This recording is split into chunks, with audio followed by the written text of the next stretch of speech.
Hello students, today we are going to discuss a new topic directing chapter 7 which is the part of fourth function of management. Management का fourth function हमारा आता है directing function. Directing function क्या चीज़ होती है? Directing का मतलब होता है लोगों को गाइड करना, लोगों को इंस्ट्रक्शंस देना, उनको इंस्पायर करना और मोटिवेट करना। ठीक है, तो यहाँ पर लोगों का मतलब क्या है? एम्प्लॉइज़ का। किसी भी ऑर्गेनाइजेशन के अंदर जो एम्प्लॉइज़ काम करते हैं उनको टाइम पर हमें इंस्ट्रक्शंस देनी होती है, उन्हें हमें गाइड करना होता है और मोटिवेट करना होता है ताकि वो सारी प्रोसेस को अच्छे से कंप्लीट कर सकें। ठीक है, तो डायरेक्टिंग फंक्शन क्या है? Directing function of management is concern with instructing, guiding, inspiring and motivating the employees in the organisation so that their efforts results in achievement of organisational goals. Directing function of management में हमें instruction देना है, काम करना कैसे है, लोगों को हमें गाइड करना है, उनको इंस्पायर करना है काम करने के लिए जैसा हमने सोचा है, जो हमारे ऑब्जेक्टिव्स है उसके अकॉर्डिंग, और टाइम पर उनको स्टिमुलेट करना है, मोटिवेट करना है ताकि जो ऑर्गेनाइजेशनल ऑब्जेक्टिव्स है, जो गोल्स है, उनको अचीव किया जा सके। ठीक है, तो ये की मैनेजरियल फंक्शन होता है। इसके बिना हमारे जो पहले के जो 3 फंक्शन है वो भी मीनिंगलेस हो जाते हैं। तो आइए अब जान लेते हैं कि टोटल एलिमेंट्स कितने होते हैं। डायरेक्टिंग फंक्शन में हमारे 4 एलिमेंट्स आते हैं, यानी कि इन 4 चीज़ों के बेस पर ही डायरेक्टिंग जो है वो सक्सेसफुली कंप्लीट की जा सकती है। तो इसमें आता है supervision, leadership, motivation and communication.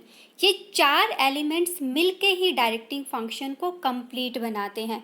और ये जो 4 पॉइंट्स हमारे आते हैं, ये 4 आगे चलकर हमारे 4 चैप्टर्स में कन्वर्ट हो जाते हैं।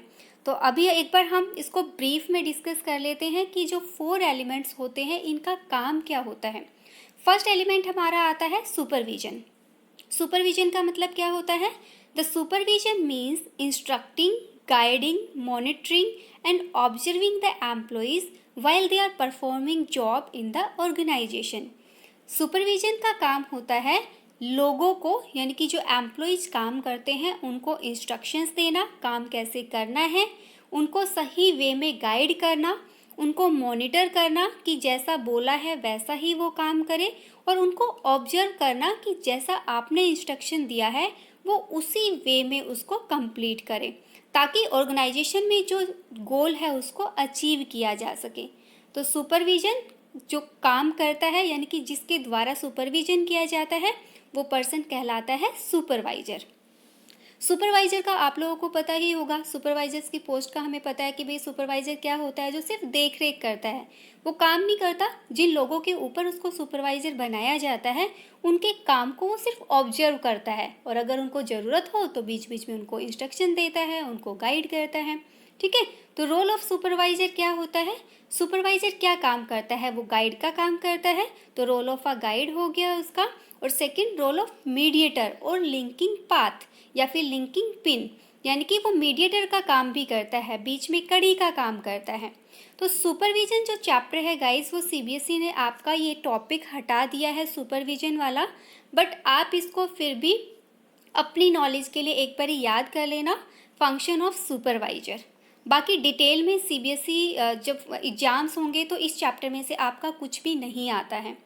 सुपरविजन के बाद सेकेंड जो एलिमेंट हमारा आता है वो आता है leadership. Leadership, it is a process of influencing the behavior of people at work towards the achievement of specified goals। Leadership एक ऐसी प्रोसेस है जिसमें इन्फ्लुएंस किया जाता है, प्रभावित किया जाता है किसको? बिहेवियर ऑफ पीपल्स, जो लोग काम करते हैं उनके व्यवहार को, एट वर्क काम पर, towards the achievement of specified goal, किसके लिए? जो गोल, जो स्पेसिफाइड टारगेट रखा हुआ है उसको अचीव करने के लिए। तो लीडर कौन होता है? लीडर वो पर्सन होता है जिसकी सारी बातें सारे पर्सन बहुत अच्छे से सुनते हैं, उसमें इन्फ्लुएंसिंग पावर बहुत अच्छी होती है, लोगों को बहुत अच्छे तरीके से वो प्रभावित कर लेता है। आपने देखे होंगे ना, बहुत सारी ऑर्गेनाइजेशंस के अंदर भी बहुत सारे लीडर्स होते हैं। वो लीडर्स क्या काम करते हैं? लोगों को इन्फ्लुएंस करते हैं, अपनी बातों से प्रभावित करते हैं, जैसा वो चाहते हैं वैसा लोगों से वो करा लेते हैं। तो ये जो प्रोसेस होती है ये कहलाती है लीडरशिप। और एक अच्छे नेता में कौन कौन से गुण होने चाहिए? भाई उसकी कम्युनिकेशन पावर बहुत अच्छी होनी चाहिए, जो पर्सन होगा उसकी पर्सनालिटी बहुत अच्छी होनी चाहिए, उसका वे ऑफ टॉकिंग बहुत अच्छा होना चाहिए, स्मार्ट पर्सन होना चाहिए, थिंकिंग जो होगी उसकी थिंकिंग एबिलिटी उसकी बहुत अच्छी होनी चाहिए।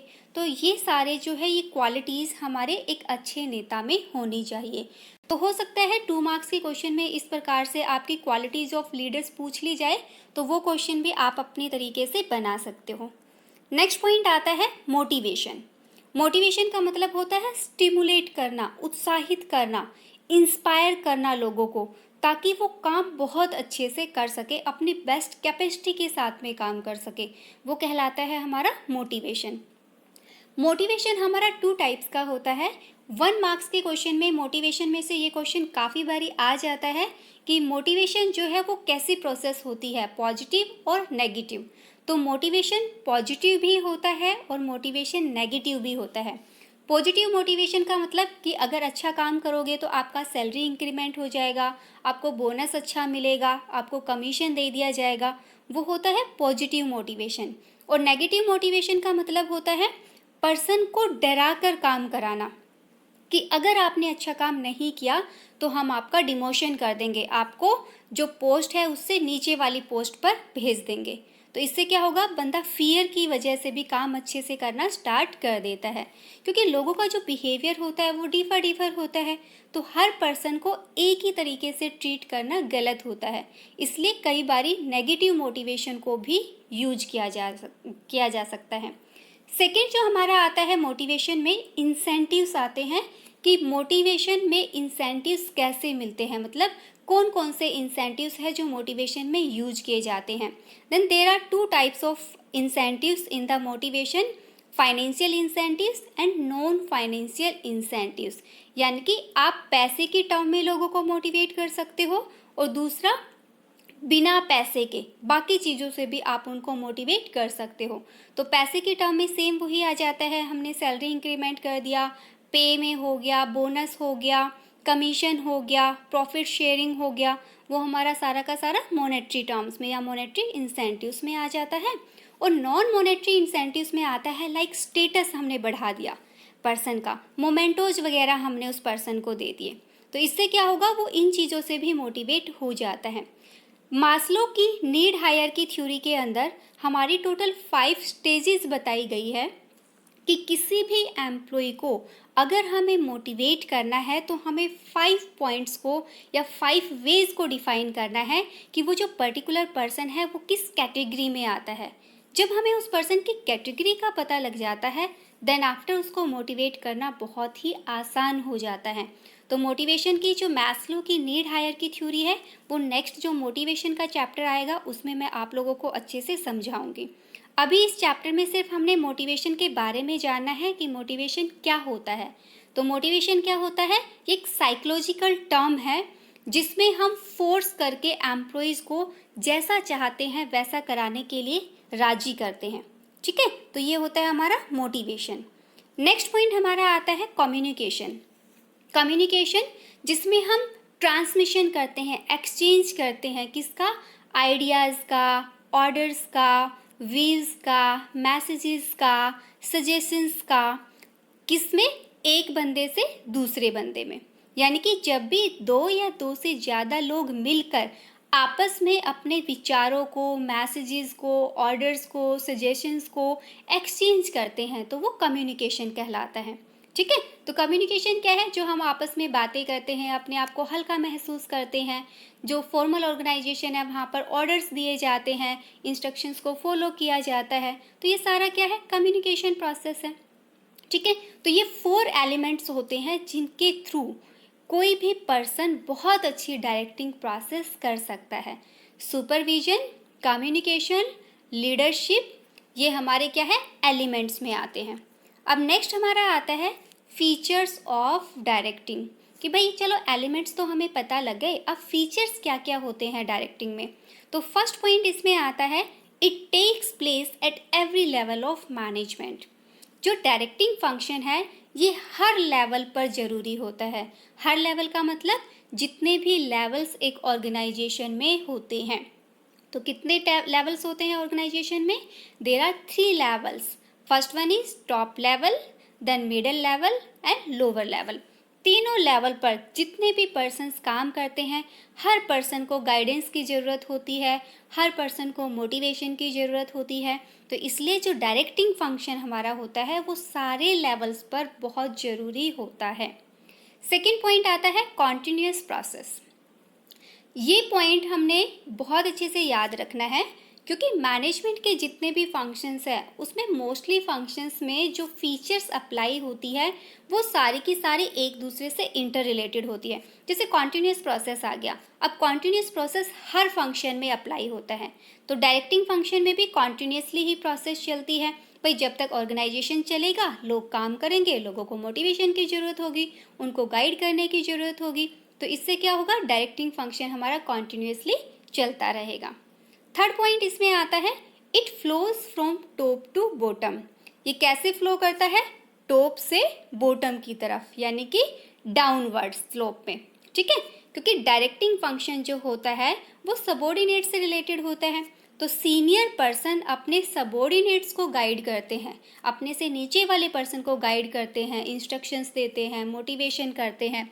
तो इसलिए इसका जो फ्लो होगा वो ऊपर से नीचे की तरफ होगा। नेक्स्ट पॉइंट हमारा आता है क्रिएटिव एक्टिविटी। क्रिएटिव का मतलब जिसमें नई नई चीज़ों को खोजना पड़ता है, नए नए मेथड्स यूज करने पड़ते हैं, नई नई पॉलिसीज बनानी पड़ती है, ताकि हम सारे पर्सन्स को किसी भी वर्क में कनेक्ट करके रख सकें। तो इसलिए डायरेक्टिंग फंक्शन क्या है? क्रिएटिव एक्टिविटी है। ठीक है, इसमें हमारी जो फिजिकल रिसोर्सेज है उनका हमने प्रॉपर यूज करना है, लेकिन वो कब होगा? जब ह्यूमन बीइंग हमारा एक्टिव होगा। तो इसलिए ह्यूमन बीइंग को एक्टिव करने के लिए हमें क्रिएटिविटी करनी पड़ती है। और लास्ट पॉइंट हमारा आता है एग्जीक्यूटिव फंक्शन। एग्जीक्यूटिव का मतलब जो कि मैनेजर्स के द्वारा कंप्लीट किया जाता है। तो जितने भी लेवल्स पर मैनेजर्स होते हैं वो सारे के सारे अपने सबॉर्डिनेट को एक्टिव बनाने के लिए, उनको इंस्ट्रक्शंस देने के लिए काम करते हैं, उनको प्रॉपरली टाइम पर गाइड करते हैं कि काम कैसे करना है। अगर कोई प्रॉब्लम आती है तो उनकी प्रॉब्लम्स को शॉर्ट आउट करते हैं। तो इसलिए हम इसको एक एग्जीक्यूटिव फंक्शन भी बोलते हैं। तो ये थे हमारे सारे फीचर्स ऑफ डायरेक्टिंग। अब हम लोग कर लेते हैं कि इम्पॉर्टेंस क्या होती है डायरेक्टिंग की। भाई अगर डायरेक्टिंग फंक्शन हम करते हैं तो उसका फ़ायदा क्या होगा ऑर्गेनाइजेशन का? तो सबसे पहला जो बेनिफिट होगा वो होता है इनिशिएट्स एक्शन। इनिशिएट्स एक्शन कि डायरेक्टिंग फंक्शन जो होता है ये हेल्प करता है ऑर्गेनाइजेशन में ऑर्गेनाइजेशनल ऑब्जेक्टिव्स को अचीव करने के लिए। और ऑब्जेक्टिव्स कौन अचीव करेंगे? एम्प्लॉयज़ यानी कि ह्यूमन बींग्स करेंगे। तो इसलिए ह्यूमन बींग्स को टाइमली इंस्ट्रक्शंस देना, गाइड करना, मोटिवेट करना, उनके प्लान्स को कन्वर्ट करना, उनके हिसाब से मॉडिफाई करना, ये सारी चीज़ें चलती रहती हैं। इसलिए डायरेक्टिंग फंक्शन एक्शन को इनिशिएटिव करने में हेल्प लेता है। हमने जो प्लानिंग की है उस प्लानिंग को कंप्लीट कौन करेगा? मैन पावर करेगी, लोग करेंगे। तो लोगों को लगाए रखना, उनसे काम करवाना जैसा हम चाहते हैं, उससे सारे एक्शंस को इनिशिएटिव मिलता है। यानी कि लोग पहल क्षमता करते हैं, अपने आप आके काम को करना स्टार्ट करते हैं। सेकेंड पॉइंट हमारा आता है integrates employees efforts. Employees efforts का मतलब होता है कि जितने भी ऑर्गेनाइजेशन में डिपार्टमेंट्स होते हैं सारे एक दूसरे से इंटर रिलेटेड होते हैं। इसलिए सारे डिपार्टमेंट्स में कोऑर्डिनेशन बनाए रखना बहुत ही ज़रूरी होता है। और ये कब होगा? जब डिस्प्यूट्स कम से कम होंगे। और डिस्प्यूट कब ख़त्म होंगे? जब हम लोगों को इंस्पायर करेंगे, उनको मोटिवेट करेंगे, उनको इंस्ट्रक्शंस देंगे बार बार। तो इससे क्या होगा? जो एम्प्लॉयज़ का एफर्ट्स है वो इंटीग्रेट हो जाएगा, जुड़ जाएगा, सारे लोग एक दूसरे के साथ मिलकर काम करेंगे। नेक्स्ट पॉइंट आता है means of motivation. Directing function motivation का काम करता है।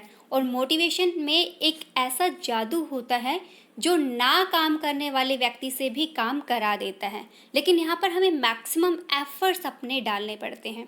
इसलिए डायरेक्टिंग फंक्शन मोटिवेशन के फॉर्म में बहुत अच्छे से, बहुत पॉजिटिवली इम्पैक्ट डालकर काम कराता है। क्योंकि मोटिवेशन हम दो तरीके से दे सकते हैं। जो काम बहुत अच्छे से करता है, जिसको पैसे चाहिए, उसको हम मॉनेटरी टर्म में कर सकते हैं, और जो पर्सन स्टेटस चाहता है उसको हम नॉन मॉनेटरी टर्म में मोटिवेट करके उससे काम करा सकते हैं। नेक्स्ट पॉइंट हमारा आता है फैसिलिटेट्स चेंजेस। ये सहायता करता है किसमें? चेंजेस में। जब भी ऑर्गेनाइजेशन के अंदर कोई भी चेंजेस होते हैं तो जो एम्प्लॉयज़ होते हैं हम इसे रेसिस्ट करते हैं। किस वजह से? फियर ऑफ एडवर्स इफ़ेक्ट्स की वजह से। लोगों को लगता है कि अगर ऐसा होगा तो हमारा नुकसान हो जाएगा।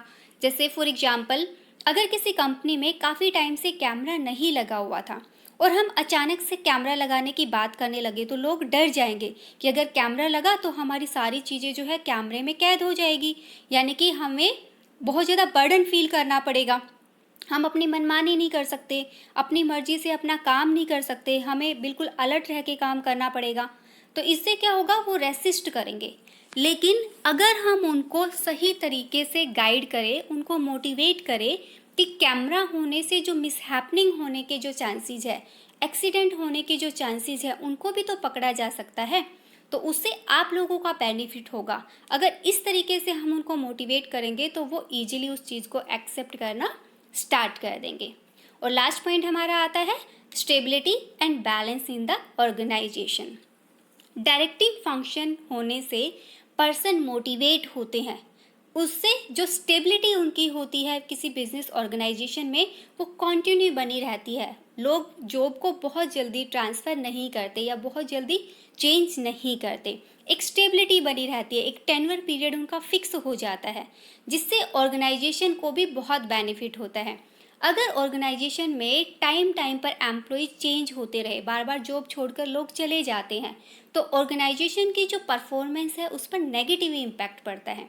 लेकिन अगर आप उनको मोटिवेट करते हो, टाइमली उनको ट्रेनिंग आप प्रोवाइड करते हो, उनको इंस्ट्रक्शन देते हो, उनकी हेल्प करते हो, तो कोई भी एम्प्लॉय जो है वो ऑर्गेनाइजेशन को जल्दी जल्दी छोड़कर नहीं जाएगा, जिससे एम्प्लॉय का भी बेनिफिट होगा और ऑर्गेनाइजेशन का भी बेनिफिट होगा। तो ये चैप्टर था हमारा डायरेक्टिंग। अब नेक्स्ट चैप्टर में हम लोग इनके एलिमेंट्स को स्टेप बाय स्टेप डिस्कस करेंगे।